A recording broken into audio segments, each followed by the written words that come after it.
Espérame, ya está listo. Bien, pues muy buenas noches a todos, a todas, amigos, amigas, hermanos y hermanas. Bueno, esta va a ser una grabación del tema del lunes pasado, porque tuvo varias interrupciones por fallas de internet y por ladridos de perrito. Pero bueno, vamos a intentar hacerla más chiquita porque esta vez no tendremos la oración. Y bueno, ustedes pueden recuperar el capítulo 22. Le damos la bienvenida a María Goretti, nieta de Tebaldo y Luzma, pues nuestro hospedador y nuestra anfitriona, que acaba de nacer el día de San José, y la mamá y la hijita están muy bien. También damos las gracias al Señor porque Manolo, al que operaron el martes tempranito del corazón, salió muy bien y se está recuperando, gracias a Dios, muy bien también. Y acompañamos a nuestra hermana Leonora y a su esposo, pues que están viviendo el duelo de su cuñada, Katy, que se escapó al cielo hace unos días. Y pedimos para toda la familia consuelo y fortaleza. Bueno, y también dejamos que las intenciones que tenemos en el corazón todos y todas, hoy las ponemos especialmente en las manos de Teresa para que sea su mediación la que las entregue a nuestro buen Jesús. Es interesante que esta lectura esté entre el inicio de la primavera, el 21 de marzo, que habla pues de una explosión de vida, de belleza. Me gusta muchísimo que el Papa Francisco nos diga que la Iglesia ha tenido ya demasiados inviernos y que necesita una nueva primavera. Estamos entrando casi al umbral de la Semana Santa, y la resurrección en primavera es una explosión de vida abundante. Y también estamos en el intermedio, el domingo próximo es el cumpleaños de nuestra patrona y amiga, maestra y mistagoga, Teresa de Jesús.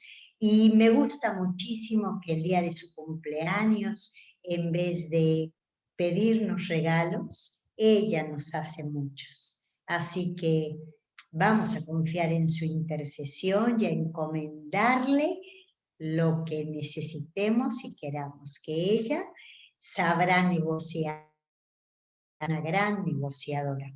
Y bueno, antes de empezar, me gustaría retomar el Evangelio del domingo pasado, aquella frase tan preciosa que dice que les aseguro que si el grano de trigo no cae en tierra y muere, queda infecundo, pero si muere, da mucho fruto. Y me encanta que así vea Jesús su paso. No se queda en la muerte de la semilla, sino que ve anticipadamente el árbol de la vida, el árbol frondoso de la resurrección, la fecundidad de una vida entregada, regalada, y que se ofrece por todos nosotros. Y bueno, nos encomendamos a la Ruaj, a la Espíritu, para que este ratito de lectura, su luz nos ilumine.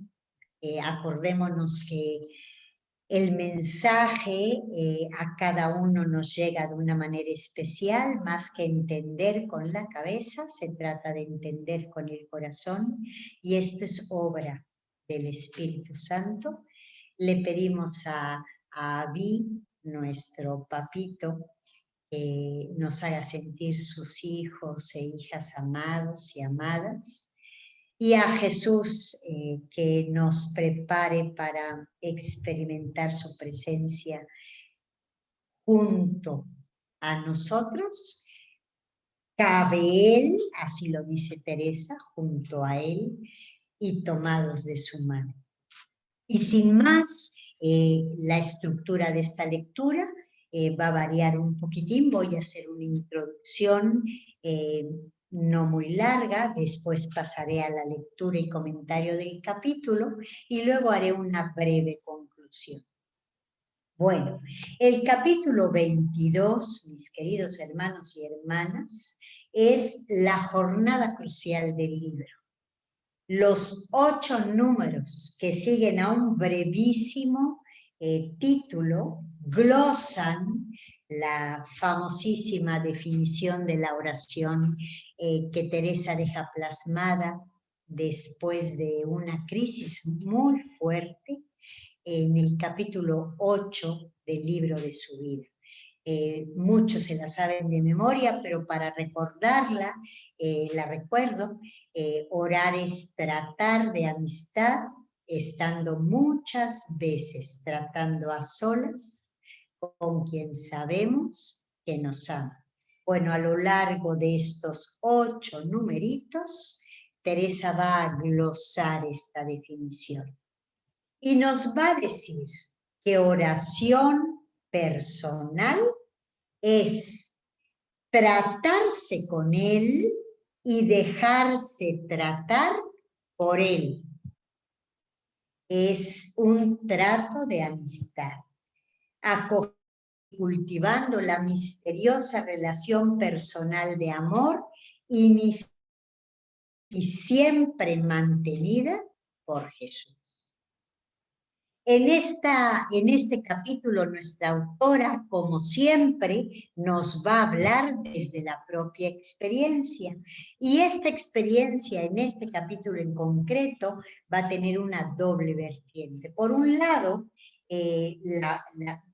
pues ella nos va a contar su experiencia de oración que ha definido ella misma. Ya a estas alturas de su vida, Teresa tiene una idea propia por su convicción y experiencia, pero también la ha sufrido por el entorno de la época y el ambiente. Entonces, la primera experiencia se refleja sobre todo en las exclamaciones y soliloquios que están diseminados a lo largo del capítulo. Y de la exposición nos va a llegar a decir: esto es orar, esta es oración mental, hija mía, hijas mías, después de haber exclamado ella su propia oración. Es como una oración en vivo. Me encanta que Teresa nos enseñe a orar orando. La vamos a mirar todo el tiempo orando. Y además se atreve a abrirnos su corazón y su alma al dejar que surjan espontáneas sus oraciones nacidas desde lo más genuino de su ser. La segunda experiencia la va a evocar de refilón y dice: a vosotras no os espanten, hijas, que yo sé en lo que caen estas cosas, que he pasado algún trabajo en este caso. No querría os traigan desasosegadas. En otro borrador ha puesto que nos traigan al retortero. A mí me gusta mucho esa palabra porque da la impresión de que te traen de un lugar a otro por las correcciones, ¿no? Y en el fondo lo que hace es enfrentarse a los teólogos y teologías que desdicen su propia experiencia y convicción de oración. Bien dosificadas estas dos experiencias, la segunda le va a conferir a esta exposición un tono polémico para decirle a sus lectores qué es orar tiene en la mira a quienes lo desdicen y contradicen, que son medio letrados o pseudo teólogos, o como los llamará en otro libro, teólogos espantadizos, ¿no? Cobardones, que además insisten que las lectoras no deberían de ser las destinatarias de este modo de oración y que a ellas les basta que recen vocalmente o hilen, como si fuéramos las mujeres ciudadanas de segunda, ¿no? Esta polémica contra teólogos e inquisidores inyecta vigor y vivacidad a la lección pedagógica de este capítulo. Y este capítulo, Todo el camino de perfección, es un libro pedagógico, o es el libro pedagógico por excelencia. Pero Teresa tiene un modo de enseñar que es verdaderamente un arte. Y lo exhibe con traje de gala cuando se trata de temas importantes. Y ya sabemos que el tema de la oración es el tema, con mayúscula, de Teresa. Y sabemos también que Teresa es una mistagoga, aquella que no solamente habla de lo que sabe, sino que nos acompaña porque ha experimentado el misterio en el camino que cada uno y cada una recorremos en esa órbita del misterio que es Dios. Declarar o definir qué es oración exigía primero hacer una función, pero ella va a saltar rápidamente de la teoría a las destinatarias y inmediatamente a sus convicciones, que quiere pasar sin intermediarios, sus convicciones de la oración. Por eso el capítulo está poblado de personas, de suerte que la exposición doctrinal se torna diálogo con todos ellos, con un disimulado trasfondo escénico. Esto es genial. En el mundillo del capítulo se mueven todos como en una espontánea acción dramática. Teresa escribe, habla y ora a Dios, increpa a los medioletrados o semiteólogos de la oposición y se asombra de sus dichos y con una ironía muy fina los desdice, y de los opositores va a los lectores de ayer y de hoy. Lo mejor para seguir el capítulo sería pues ir viendo en cada numerito con quién dialoga Teresa. Y normalmente este diálogo va a tener 3 interlocutores. Puede ser Teresa, Dios y las lectoras, pueden ser Dios, los inquisidores y teólogos y las lectoras, pero siempre es un diálogo como tripartita. Y quiero enfatizar que el número 3, por aquello de que estamos luchando contra el ego, que es ese afán pues de autoafirmarnos, de posicionarnos continuamente y a toda costa. En el número 3, Teresa va a nombrar un reiterado yo. Y me parece muy bello porque no todas las veces que hablamos en primera persona estamos refiriéndonos al ego. Jung ya decía que el sí mismo es como el yo más auténtico, ¿no? Se los voy a leer de antemano para que lo reconozcamos cuando lleguemos en la lectura. Yo he de poner siempre, dice ella, es decir, sin duda. Cuando nos va a hablar de esta convicción, no tiene ninguna duda. Se siente como respaldada por Jesús para hacerlo con firmeza. El segundo, yo sé en qué paran estas cosas, es decir, tiene experiencia de que el miedo no la lleva a ningún lado ni saca lo mejor de nosotros. y que contra el miedo hay que luchar.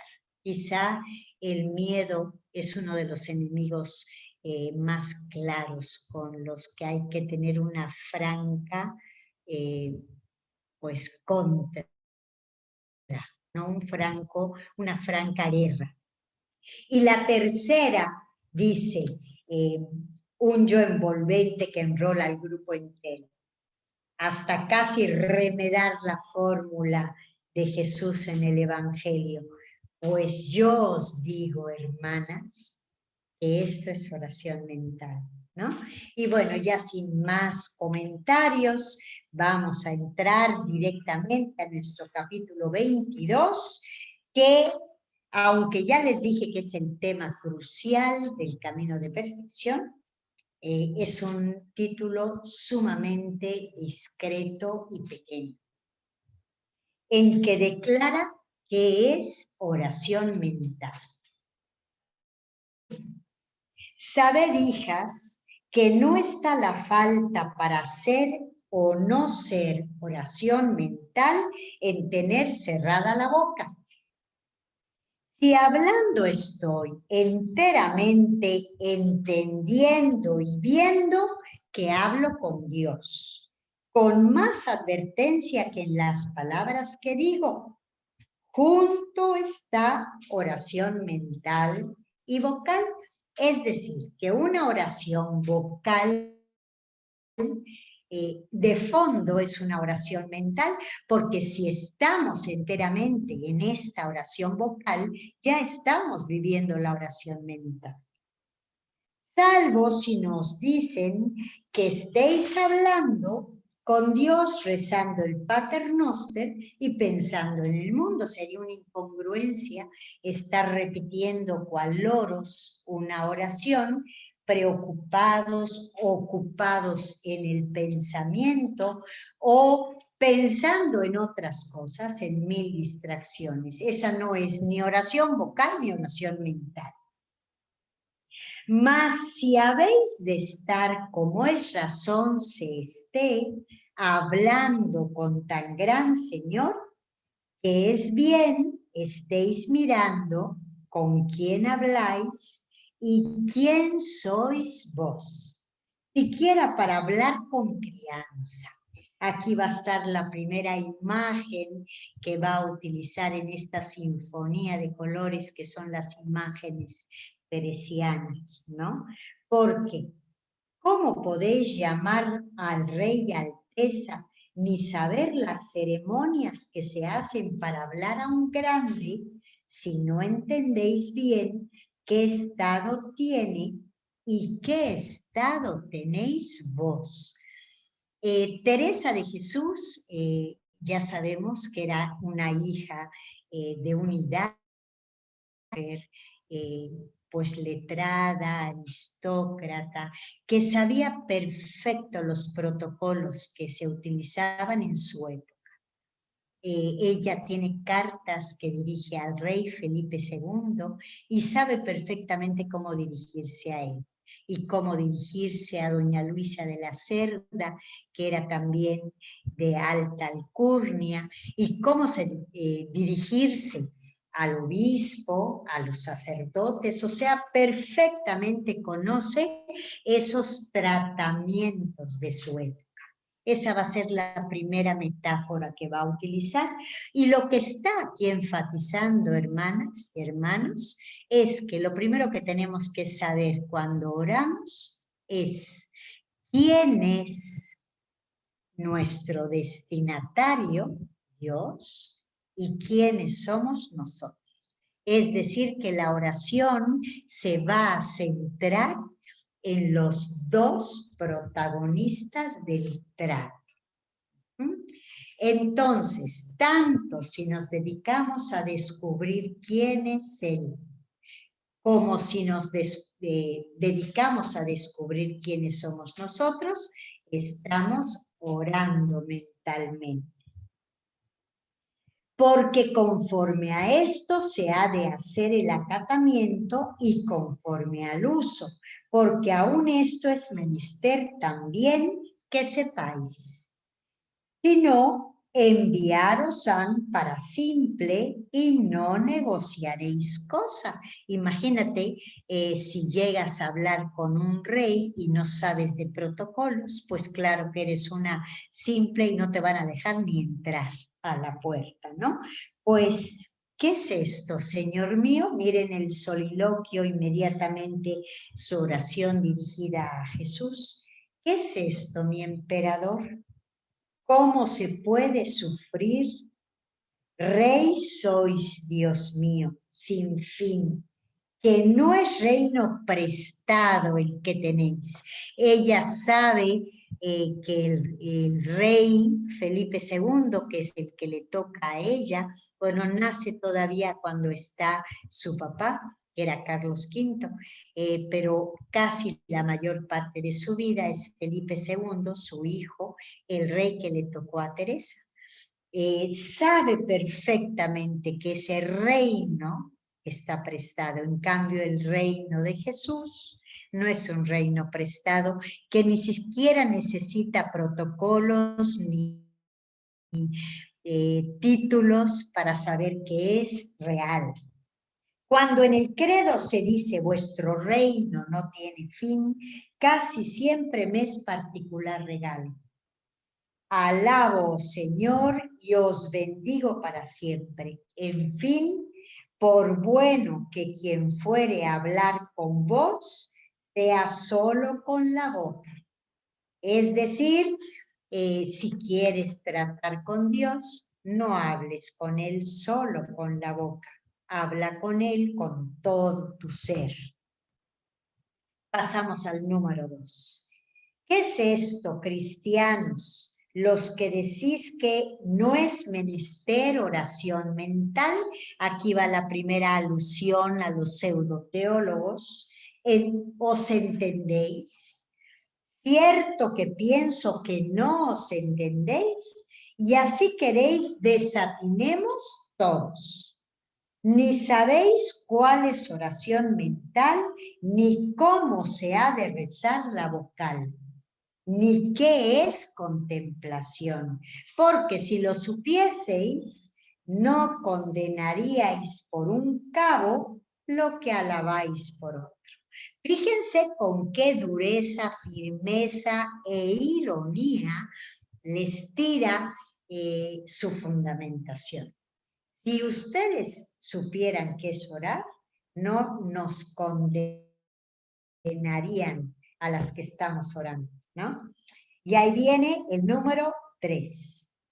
Yo he de poner siempre junta oración mental con la vocal, cuando se me acordare, porque no se espanten, hijas. Y aquí el espantar no significa asombrar, como tiene connotaciones el espanto en Teresa, sino es miedo, que no os asusten, que no nos llenen de miedos.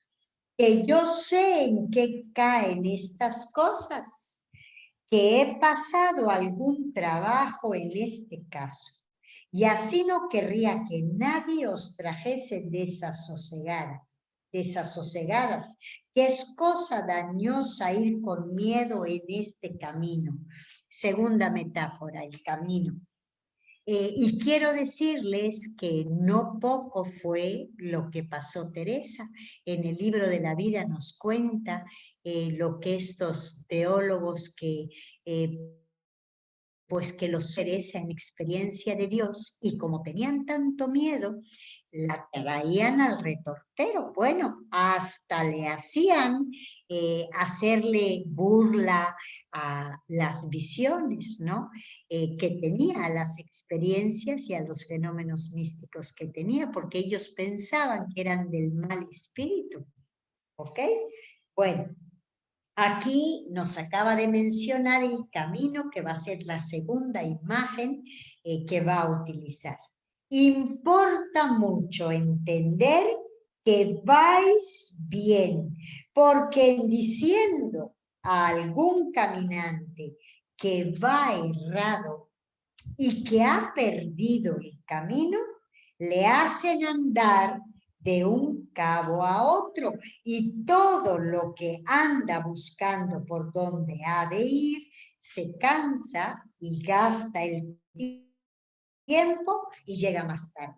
Bueno, ella se ve que también tuvo experiencia como caminante en el carromato, en su carreta, al ir y venir de una fundación a otra, cuando se atascaba en el lodo o el río se crecía y pues casi se los llevaba la corriente o los mandaban de un lugar a otro.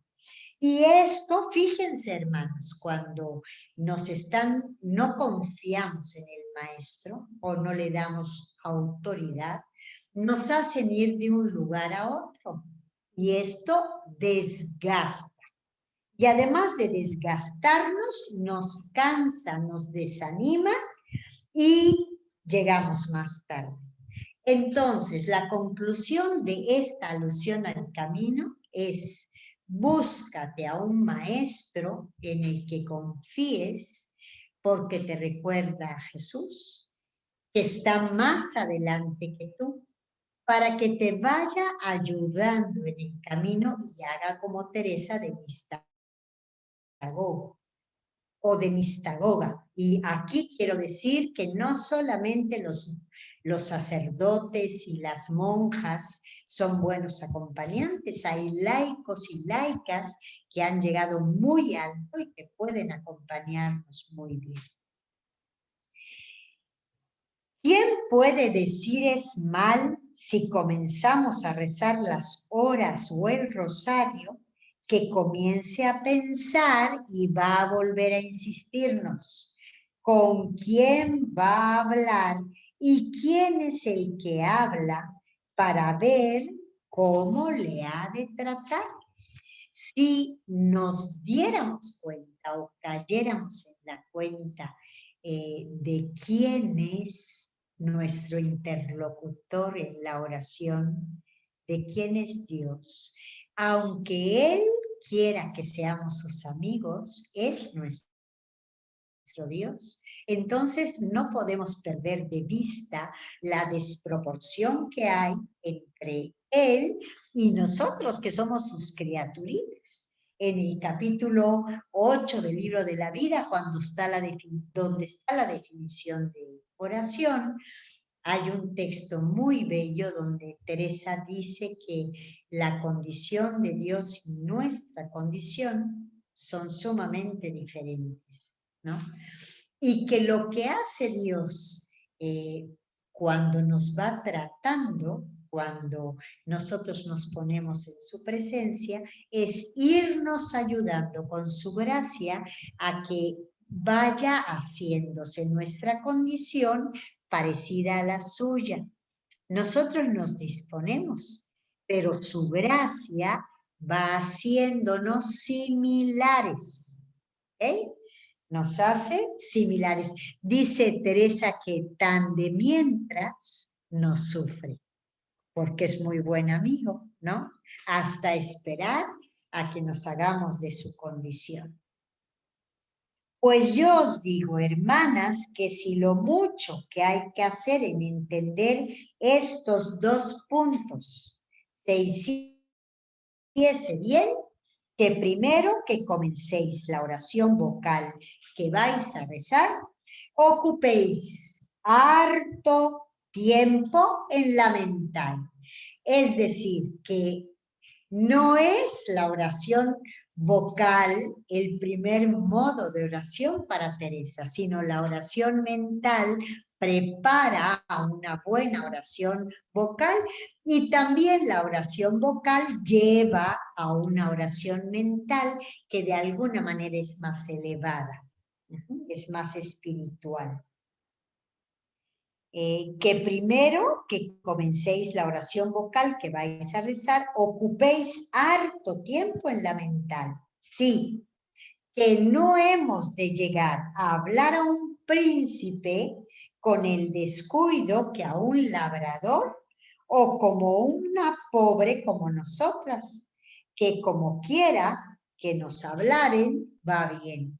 Miren qué humildad de Teresa, es verdad, a las que somos pobrecitas, como quieran que nos hablen, está bien, pero hablarle a Dios de cualquier manera, yo creo que tendríamos que tener un poquito más de cuidado y reverencia. Número 4.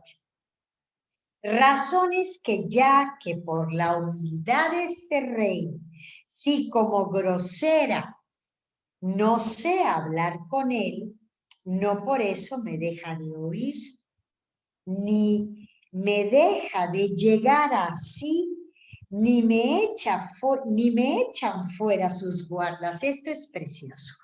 Aunque al principio no sepamos darle a Dios su lugar, ni reconozcamos que es nuestro Dios y creador, que somos su criaturita y su hechura, aunque seamos unas groseras y pues no tengamos ni idea, no por eso nos deja de oír. Y miren qué bonito. Y tampoco nos deja de llegar así. Es decir, como un papá cuando abraza a su chiquito y se lo pone aquí a su regazo, así lo hace Jesús con nosotros, pero porque es humilde, ¿no? Y porque nos quiere enseñar a hacerlo. Porque saben bien los ángeles que están allí la condición de su rey. Aquí para Teresa los ángeles son los guardas, los guardias de Dios, ¿no? Que gusta más este rey de esta grosería de un pastorcito humilde que ve que si más supiera, más dijera, que de todos los sabios y letrados, por elegantes razonamientos que hagan, si no van por humildad.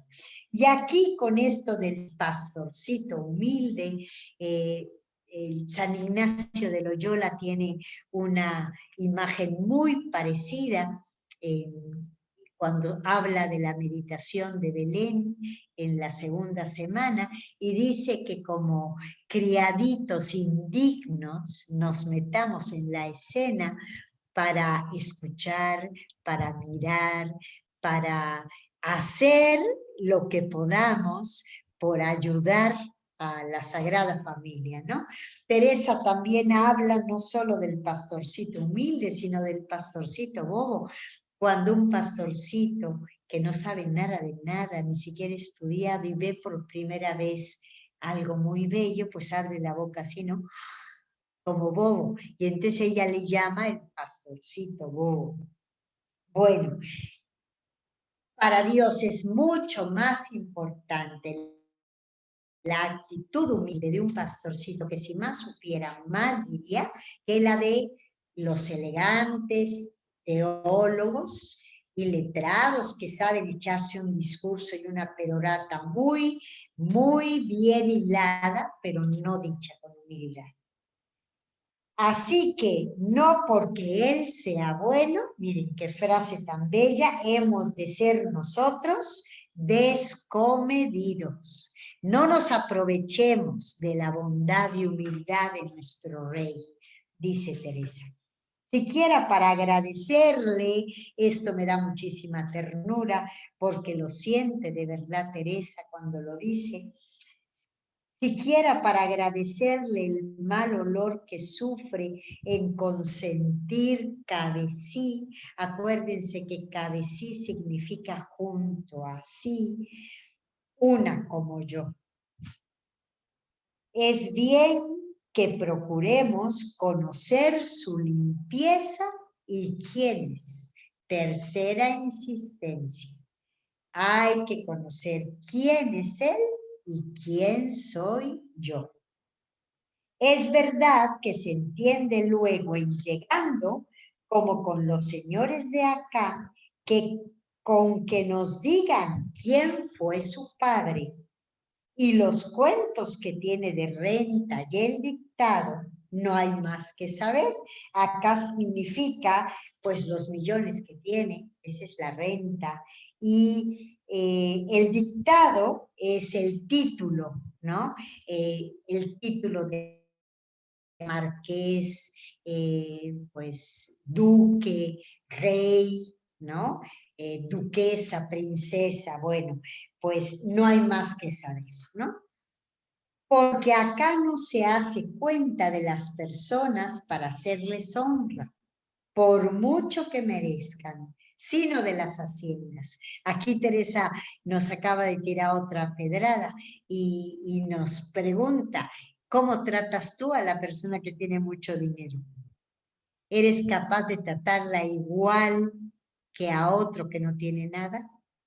Este es un examen muy práctico y concreto, porque en dignidad todos y todas somos hijos e hijas de Dios, hijos e hijas del Rey de Reyes, es decir, príncipes y princesas auténticas, aunque no tengamos ningún título. Número 5.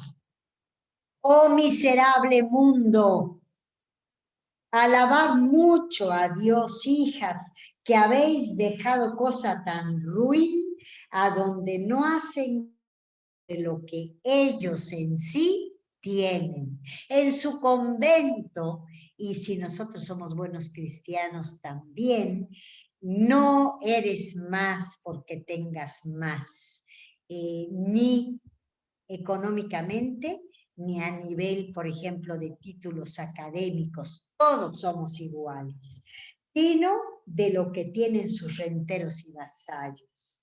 Y si ellos faltan, luego falta de hacerles honra. Cosa donosa es esta para que os holguéis, para que gocéis, cuando hayáis todas de tomar alguna recreación. Es de la libertad, ¿no?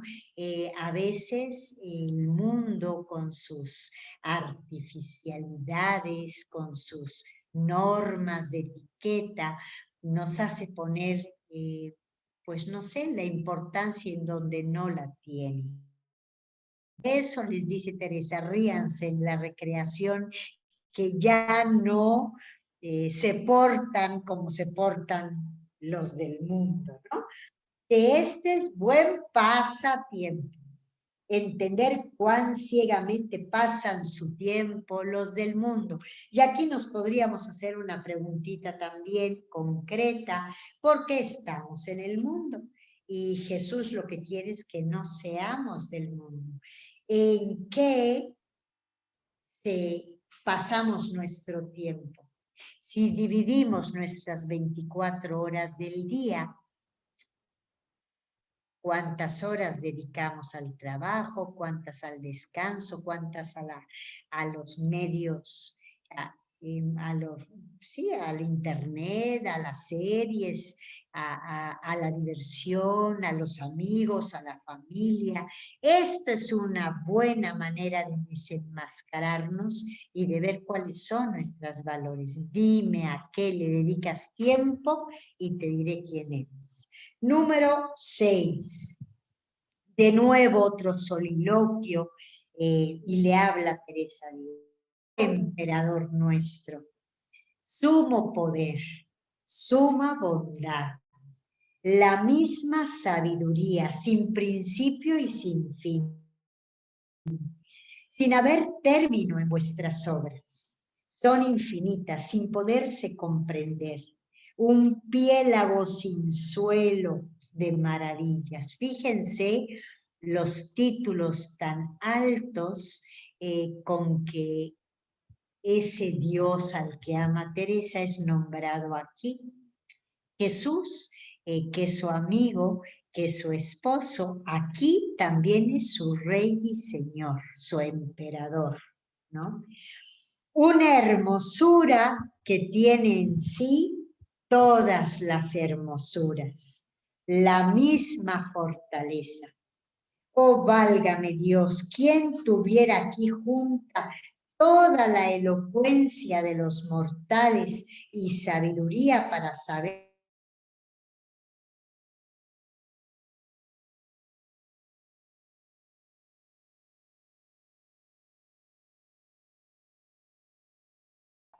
para este caso, dar a entender alguna de las muchas cosas que podemos considerar para conocer algo?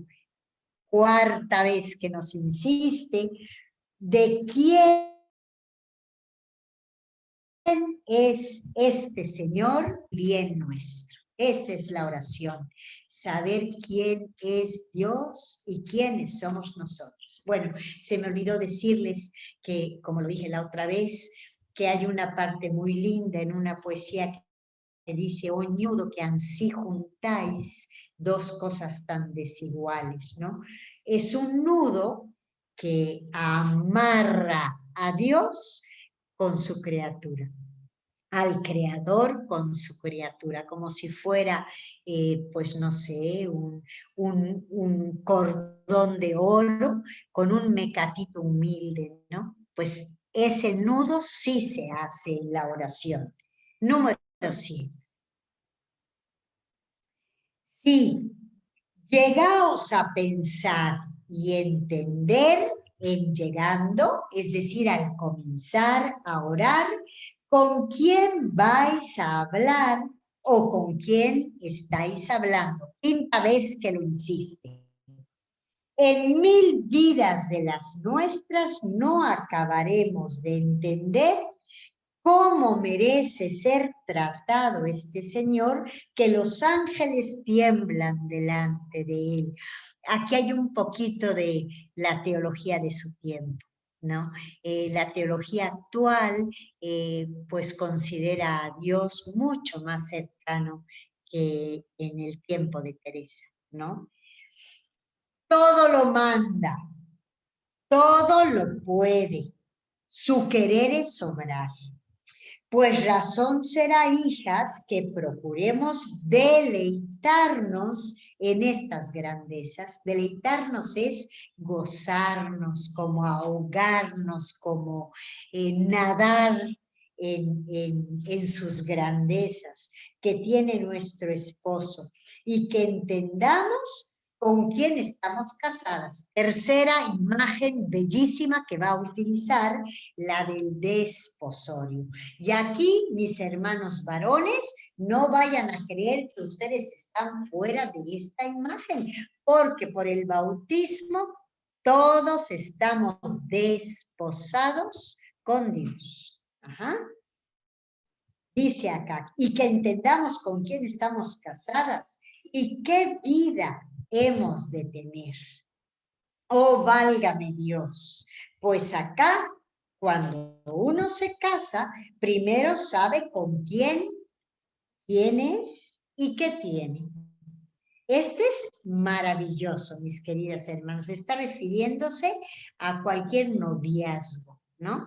Te dedicas a saber quién es y qué tiene, ¿no? ¿Qué te puede ofrecer? Nosotras ya desposadas, les dice a las monjas, y nos dice a nosotras también laicas, antes de las bodas que nos ha de llevar a su casa, pues acá no quitan estos pensamientos a las que están desposadas con los hombres. ¿Por qué nos han de quitar? Que procuremos entender quién es este hombre, quién es su padre y qué tierra es esta donde me ha de llevar. Porque tratar a Dios me hace también pisar aquí y ahora el cielo, que es su tierra, ¿eh? ¿Y qué bienes son los que me promete dar? Y aquí es como el ajuar y la dote que lleva el novio, ¿no? Y aquí podríamos hablar de la paz, de la plenitud, de la felicidad, de la alegría con mayúscula, que son los bienes que nos da Jesús, que nos regala. ¿Qué condición tiene? Para que veamos cómo está glosando su definición del capítulo 8 del libro de la vida. ¿Cómo podré contentarle mejor? ¿En qué le haré placer? Y estudiar cómo haré mi condición que conforme con la suya. Claro, se trata de ir creciendo y disponiéndonos y ejercitándonos para que nos vayamos haciendo parecidas a Él. Por eso es tan preciosa la canción de Cristóbal Fones, A tu modo, porque siempre podemos aprender un poquito más el modo de Jesús, y a fuerza de estar junto a Él, se nos van pegando. Hay que aprovecharlo. Pues si una mujer ha de ser bien casada, no le avisan otra cosa, sino que procure esto, aunque sea hombre muy bajo su marido. Pues, esposo mío, en todo han de hacer menos caso de vos que de los hombres. Si a las mujeres que se casan con hombres se les permite que lo piensen, lo estudien, se preparen para el casamiento, ¿por qué nos van a impedir a quienes nos vamos a desposar con el rey que nos preparemos, ejercitemos y dispongamos para contentar un poco más y darle placer a nuestro esposo? La otra vez les dije que hay muchas maneras de hacer el amor. A veces cometemos la tontera, los matrimonios, de reducir esta frase, hacer el amor, a la genitalidad o a la relación sexual, cuando hay tantas maneras de demostrarse el amor mutuamente. Si a ellos no les parece bien esto, os dejen vuestras esposas que han de hacer vida con vos, que nos dejen a nosotros. Es verdad que es buena vida. Miren qué confirmación tan bella. Si un esposo es tan celoso que quiere no trate con nadie su esposa, linda cosa es que no piense en cómo le hará este placer y la razón que tiene de sufrirle y de no querer que trate con otro, pues en él tiene todo lo que puede querer. Bueno, y esta frase yo creo que fue la que más consolación me dio de este capítulo. En Jesús, esto es lo que significa, tenemos todo lo que podemos querer. En Jesús tenemos todo lo que podemos querer. Y número 8. Esta es la oración mental, hijas mías, entender estas verdades. Si queréis ir entendiendo esto y rezando vocalmente, muy enhorabuena. Felicidades, nos dice Teresa. No me estéis hablando con Dios y pensando en otras cosas, que esto hace no entender qué cosa es oración mental. Creo, va dado a entender, plegue al Señor, lo sepamos obrar. Amén. Es maravilloso como termina Teresa. Creo, va dado a entender. Es decir, me quedo satisfecha de cómo se los he explicado. Quiera Dios que lo sepamos obrar. Ya que lo entendimos, pues que lo sepamos obrar.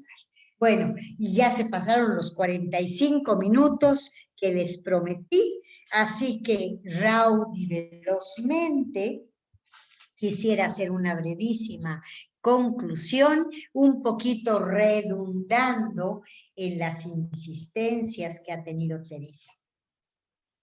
En este capítulo, entonces, lo más importante para Teresa va a ser caer en la cuenta de con quién voy a hablar y quién es el que habla. Es el quién con quién, ¿no? Lo más importante en la oración son los amigos. Entonces, vamos a desglosar este capítulo en 4 conceptos fundamentales.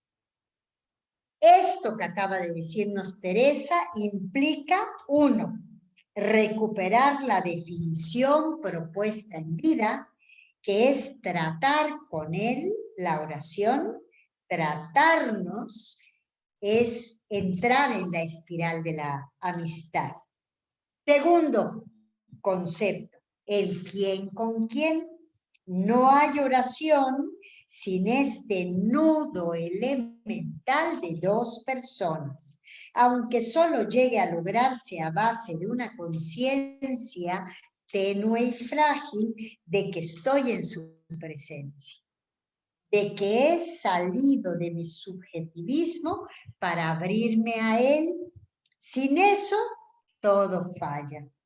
Vuelvo a caer en la cápsula de mí misma, a girar en torno a mi yo con mis pensamientos, con las imágenes que me forjo y que proyecto, con mis idolillos, ¿no? Y la oración es estar con Él, no es estar conmigo y creer que estoy con Dios, es ponerme en su presencia. 3. En este estar con Él o cabe Él, que significa junto a Él, Teresa va a matizar finamente. Basta subrayar los verbos que utiliza para decirlo. Hay que entender y ver que hablo con Él. Hay que estar mirando, fíjense, que habláis con Él. Hay que pensarlo y procurar conocerlo, conocer su limpieza y quién es Él, que en 1000 vidas de las nuestras no acabaremos de entender cómo merece ser tratado Él. Esto va a desatar un proceso que no se acaba hasta que nos encontramos con Él a la hora de nuestra muerte, que en realidad es el principio de la vida con mayúscula. Y el número 4, todavía un dato subrayado por la autora.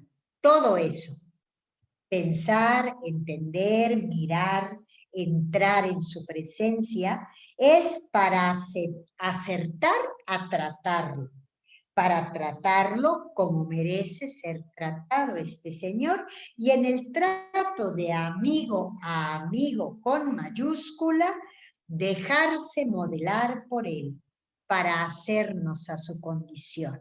Desde que empezamos el camino de perfección, mis amigos y amigas, hemos insistido que de lo que se trata es de darle el protagonismo a Dios, porque si no, en moradas nos quedaríamos en las terceras y nos perderíamos la mejor parte.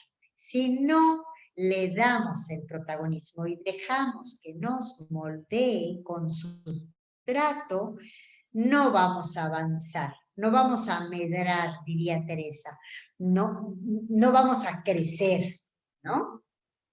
No vamos a poder ser de su condición. Bien, y esto me gustó muchísimo también. Dime con quién andas y te diré cómo eres. Acuérdense del refrán.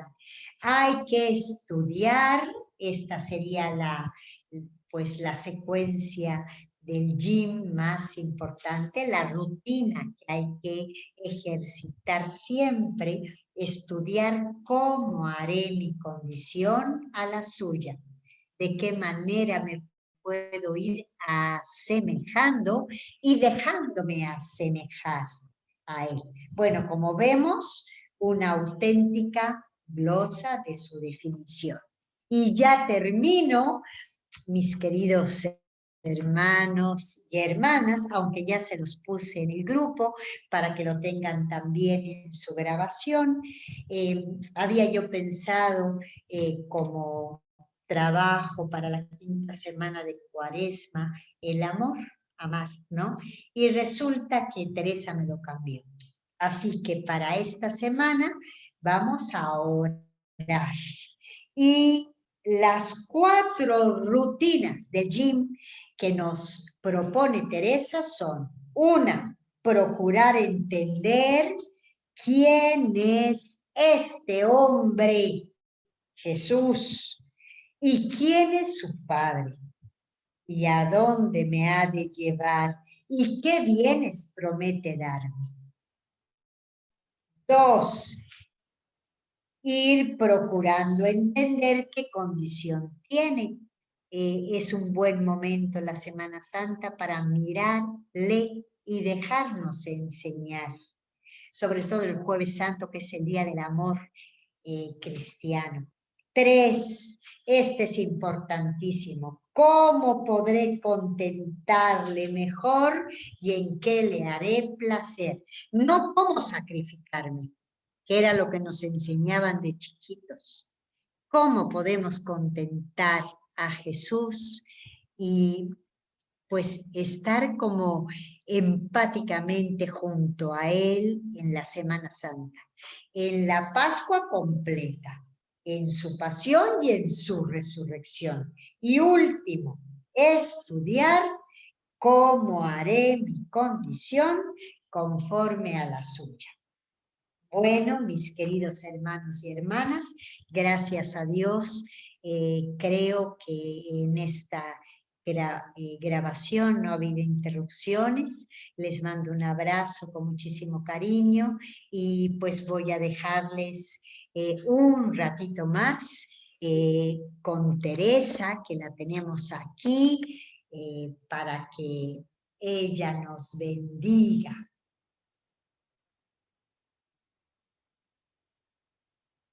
Y nos vemos el próximo lunes con el favor de Dios. Acordémonos que el domingo es su cumpleaños para que platiquemos con ella, con la Tere. Bueno, un abrazo, mis queridos hermanos.